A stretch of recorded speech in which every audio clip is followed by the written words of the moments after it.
অবশ্য যেগুলো বাকি আছে সেগুলো কিন্তু অনেক ক্ষেত্রেই নতুন চ্যাপ্টার, সামনে যে চ্যাপ্টারগুলো তোমরা পড়বা, তো সেইগুলোর ক্ষেত্রে আমি বলবো যে প্রিপারেশনটাও, যেহেতু আগে অনেক ফ্রি রিসোর্স এই চ্যাপ্টারগুলোতে আছে যেগুলো শর্ট সিলেবাস চ্যাপ্টার, সেগুলোতে যেহেতু ফ্রি রিসোর্স নাই, তাই ক্লাসগুলোতে অনেক মনোযোগ দিবা।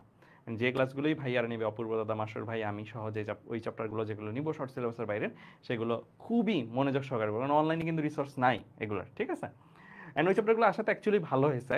এখন তোমার ভালো স্টুডেন্ট আর খারাপ স্টুডেন্টসের মধ্যে ডিফারেন্সটা থাকবে। ভালো স্টুডেন্ট বলতে আমি যেটা বোঝাচ্ছি, রেগুলার স্টুডেন্ট, মানে রেগুলার স্টুডেন্টসদের ভালো করার সম্ভাবনা অনেক বেশি বেড়ে যাবে।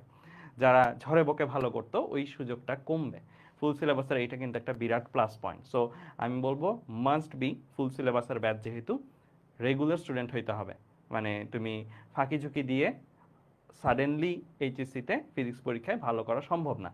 বিশেষ করে ফুল সিলেবাসের সব কিছু, মানে ফিজিক্সের উপর যদি চুম্বকের চ্যাপ্টারগুলো চলে আসে, জ্যামিতিক আলোক বিজ্ঞান চলে আসে, তাহলে এটা পসিবল হচ্ছে না।